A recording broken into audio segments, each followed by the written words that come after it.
When I think of pheasant hunting, I think of vibrant colors.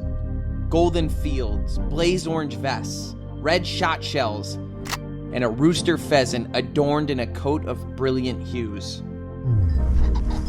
The male pheasant, often referred to as a rooster, has a head crowned with iridescent greens and purples, while the deep red of its face and the stark white ring around the neck gives it a noble, almost regal appearance. Every memory of pheasant hunting looks like a Claude Monet painting in my mind. On this episode of the Greenway Outdoors, we have come to the pheasant hunting capital of the world, South Dakota, to check out the culture, dive into the past. Archaeological history dates back about 850 years, but the oral history from the tribes that grew this squash date back over 1,000 years. And hopefully harvest enough pheasants for a dinner with some friends that are a lot more like family. Bon appetit, I'm gonna go get the main course ready.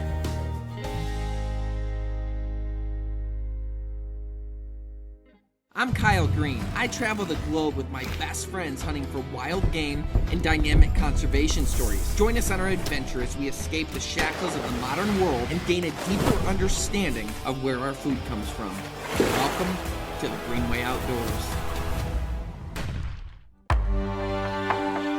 Alexandria, South Dakota is in the heart of pheasant country and home to Granite Springs Lodge, our host for this trip. Around these parts, they are experiencing the good old days of pheasant hunting. But it's not lost on me that a lot of other states, including my home state of Michigan, do not have the successful pheasant populations that South Dakota has. I met up with senior upland biologist Alex Solom to find out why. In Michigan, you hear like the old guys talking about the good old days when pheasants were everywhere. When I grew up hunting, they were already gone. Like we didn't have this beautiful treasure that you guys have here. What makes South Dakota so unique that you guys have so many pheasants? It seems like it's ingrained in the culture. Everybody loves it. One of the things that you already brought up is culture. I mean, it's ingrained in everybody that's, here, in landowners, people that own property. I mean, it's an important bird to our state. It's an important bird to our people, important bird to our economy. So they just, want to make sure that they're doing well. They put habitat aside to, have pheasants not only for them to hunt, but maybe their family and friends. We have a really diverse landscape in South Dakota too. You look across the state, we almost have like the perfect mix of cropland, grassland, hay, alfalfa, all these different types of crop types that can benefit pheasants in some way. And then also the climate. We have just about the right amount of moisture. It's not too hot, not too dry, not too cold, not too snowy, intermixed with the right habitat that really make pheasants flourish. When was the pheasant introduced in South Dakota? The first successful one was kind of the early 1900s up by Dolan and Redfield. We're not exactly sure on how many pairs were released, but they were released there, and then after a few years, they just kind of kept coming and coming and coming, and then eventually the season opened in Spink County where Dolan's at, and then it kind of expanded as these birds expanded their range too. What are the biggest issues facing the pheasant right now? A lot of it's habitat loss. Habitat loss, grassland loss, the loss of diversity on the landscape for crop types, all that sort of stuff have a negative impact on them. And that's why I think, South Dakota, like I said, we're unique. We have a passion there to have a diverse crop, have habitat out there for these birds to survive, and we just have a passion to make sure that they're here. What's the participation like? Like, what are you seeing? Are you seeing a consistent amount of hunters every year? Are you seeing it go up? Are you seeing it go down? We still get, roughly 70 to 75,000 non-residents, so and it's important to those folks. Same with residents, we're about at 50,000. It's just kind of tapered off through time. Is that giving the funding you need? Like, is that enough? Yeah, a lot of our department is run by licensed dollars. So, the direct money, I like to say hunters put their money where their mouth is. They buy a license to hunt, and we're gonna take that money and we're gonna, make sure that the resources are there for those folks to enjoy. In my line of work, I'm constantly asked how hunting benefits wildlife. South Dakota pheasants are one of many examples on how the North American model works. Hunters purchase licenses and outdoor goods that have a self-excise tax on them, meaning hunters chose to put that tax on themselves. All of that funding is then used for programs that will further conservation. In the case of South Dakota pheasants, these funds are used to create habitat, scientific studies, and a litany of other programs that have successfully created a robust population. A lot of hunters go one step further and join nonprofits like Pheasants Forever that also contribute to pheasant populations through their programming. From the hunter's perspective, pheasants and other game animals are a resource, and outdoors men and women put in the effort and spend the money to make sure populations remain successful for future generations.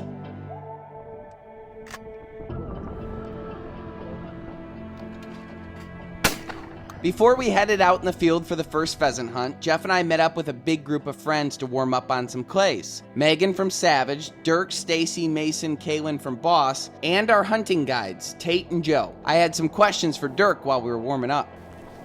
All right, I think that last one was you. Nice shooting though. We're getting through it. If we can do that when the birds are actually there. The pheasants will be dead. Why did Boss decide to go with copper-plated bismuth as opposed to like steel or lead that everyone else is using? Brandon wasn't really satisfied with the availability of a really quality shotgun shell that was non-toxic and had all the capabilities he was looking for, and he's a perfectionist. He started thinking about it and looking at it, and he goes, you know, back in the day, the best shell was copper-plated lead. With his history of plating and everything, he just went into the copper plating room and came back out later in the afternoon and had copper-plated bismuth pellet. It was nearly as dense as lead. It's right next to it on the periodic table of elements, so its molecular weight's nearly identical, except for bismuth is non-toxic. So you have the efficiencies and knockdown power of lead, but non-toxic. It's way heavier than steel, so you can get a longer range, more knockdown power, better penetration, and the pattern densities are amazing when you can drop shot sizes a couple from steel. So for us, it was a win-win-win. I think it's important too that the knockdown power is the same, so you're not having crippled birds that are suffering. I think it's important that everything's as quick, as clean as possible. But I also don't think there's like a good reason to be pumping a bunch of lead into the environment for no reason. So if you can go non-toxic and get the same benefits, then it's a no-brainer. It costs a couple bucks more, but if we were looking out for future generations and the property we all love, to get lead out of that environment, so it only makes sense to be non-toxic. We look out for so many things we put into our body and the environment, but we're willing to throw out this toxic heavy metal into the environment and leave it there for generations to come. It doesn't make a lot of sense to me anymore. We know better. Yeah. Coming up next on the Greenway Outdoors, we hit the fields chasing pheasants. The Greenway Outdoors is brought to you by Ram Trucks. Nothing stops Ram. And by Bass Pro Shops and Cabela's. Your adventure starts here. Onyx Hunt. Know where you stand with the #1 hunting app. Savage Arms. Where better comes standard. Boss Shotshells. Premium grade and American made. Nosler Ammunition. A step above the rest. And by Carlson's Choke Tubes, the only choke tube we've ever used. Welcome back to the Greenway Outdoors. We are in South Dakota learning about and hunting pheasants. We have a big group of friends and our plan is to push cover to flush birds. In this case, we're working long strips of corn. The game plan is for 2 guys to quietly go down to the very end of the row. In this case, it's Dirk and I, and we're acting as blockers. So we'll take a point here and a point there. Be good to go. Now, as the group walks down the rows of crops, they'll hopefully flush birds and shoot them. Rooster! Woo! Kaylin! Woohoo! Yeah, nice job! But in some cases, the birds will instead run to the very end where the blockers are and flush there. So think of Dirk and I as kind of a cleanup crew.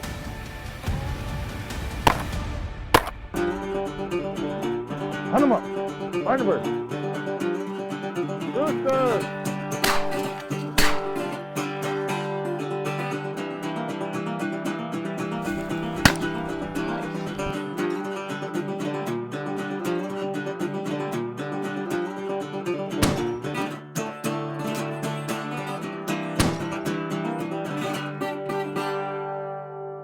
Think of the end of your shotgun, this here. It's called the choke tube.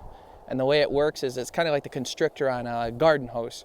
You've ever had those where you twist them, and the tighter you twist them, the more precise the jet comes out of it. And as you open it up, it becomes more of like a mist. It's the same thing with the choke tube with the spray of pellets that you shoot. You can have a wide choke that isn't as good for long range, but it's good at getting anything close to you.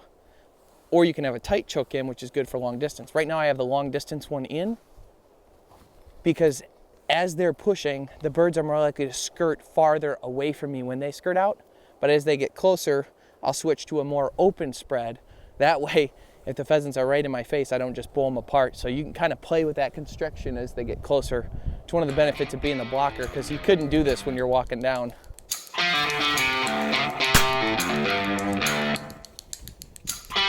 Gun safety is always key, especially in a group setting. A great rule to live by is you must be able to see the sky behind the pheasant when shooting. This way you're never shooting too low where you could hit a hunting buddy or a dog.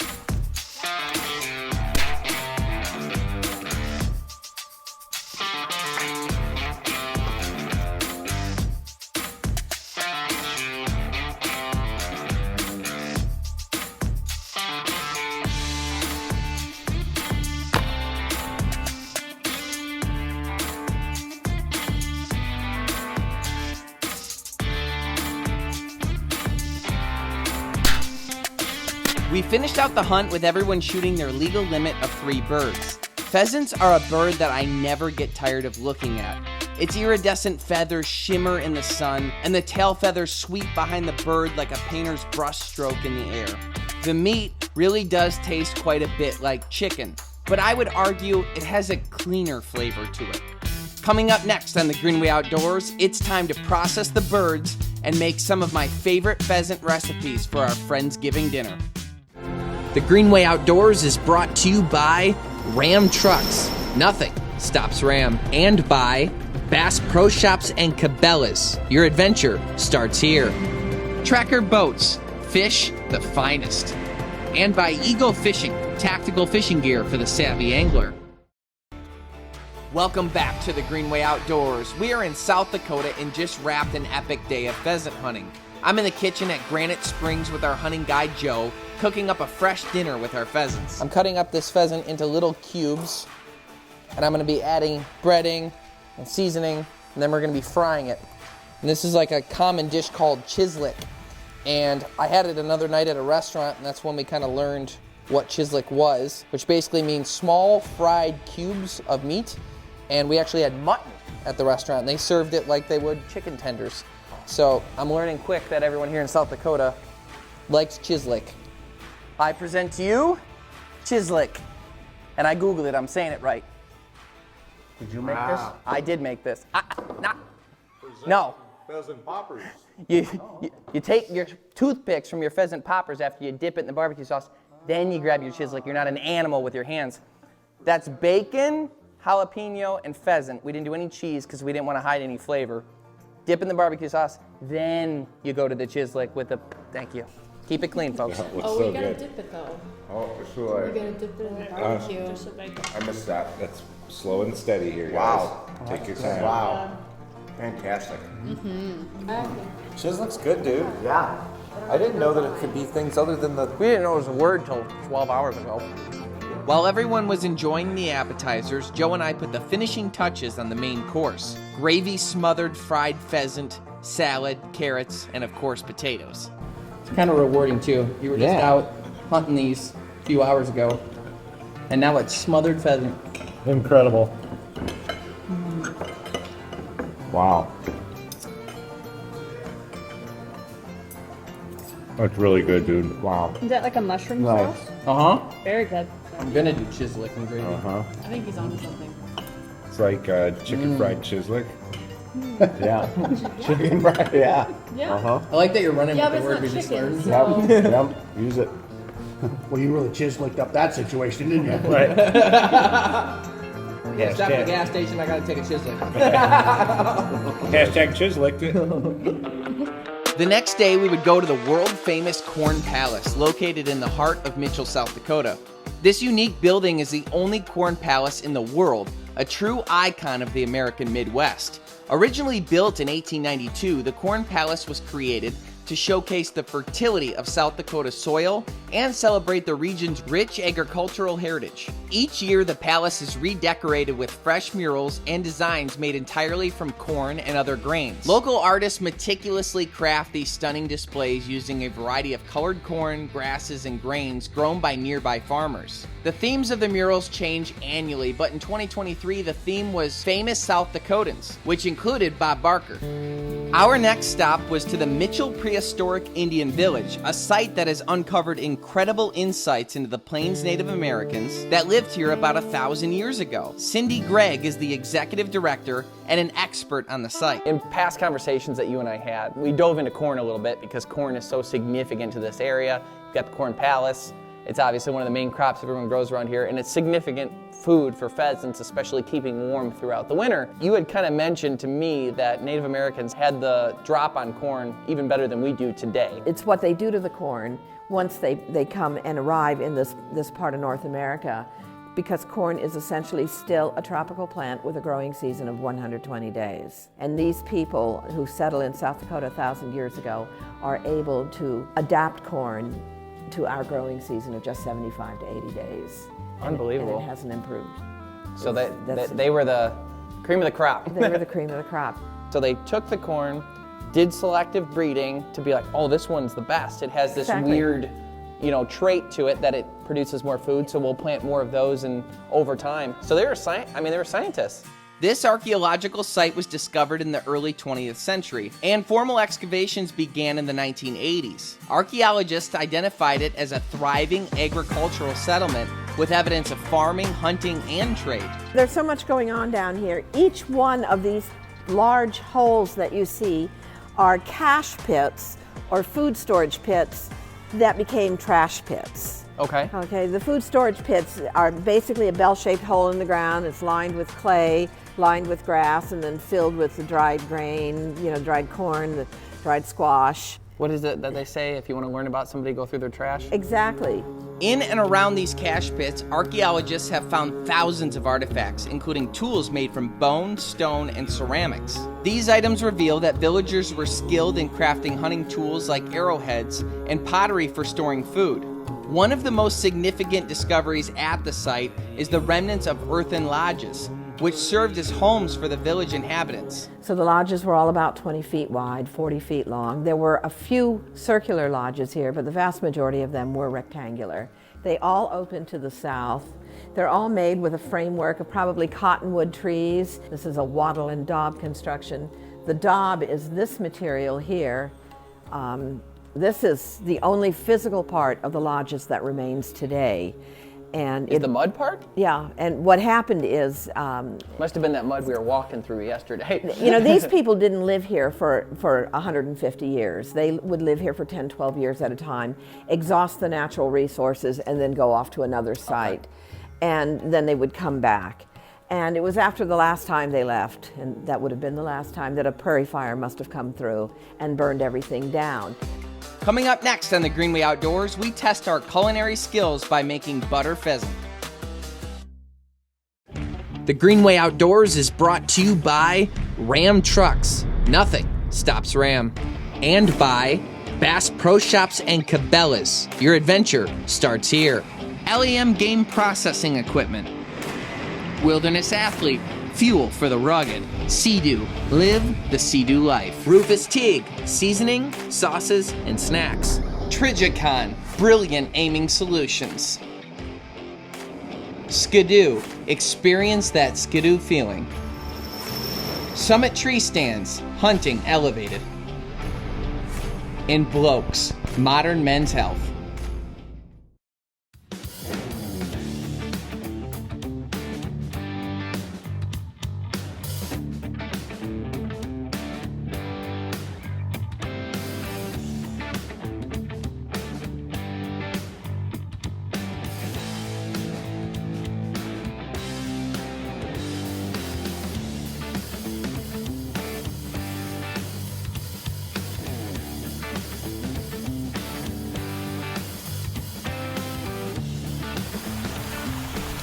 We harvested a ton of pheasants when we were in South Dakota, so we have a lot to clean. To make it easy, we're gonna use our scalder. This has water in it at about 152 degrees Fahrenheit. We're gonna dunk the pheasants in there for 90 seconds, checking the feathers every 30 seconds to make sure they're coming out easy. Once they're easy to pluck, we're gonna throw them in this tumbler by Roots and Harvest. All these little fingers and the rushing water from the hose is gonna rip the feathers out of the bird, and you'll have like these really cool little, well, rotisserie pheasants.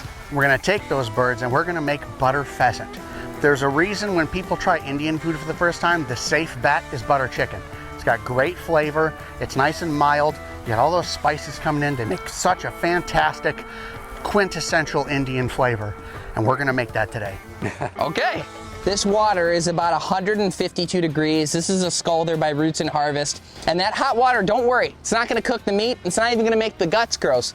It's just gonna make the feathers on the outside easy to pull out. It's been about 90 seconds and these feathers are ready to go. So I'm going to turn on the water, flip on the switch, just drop it in.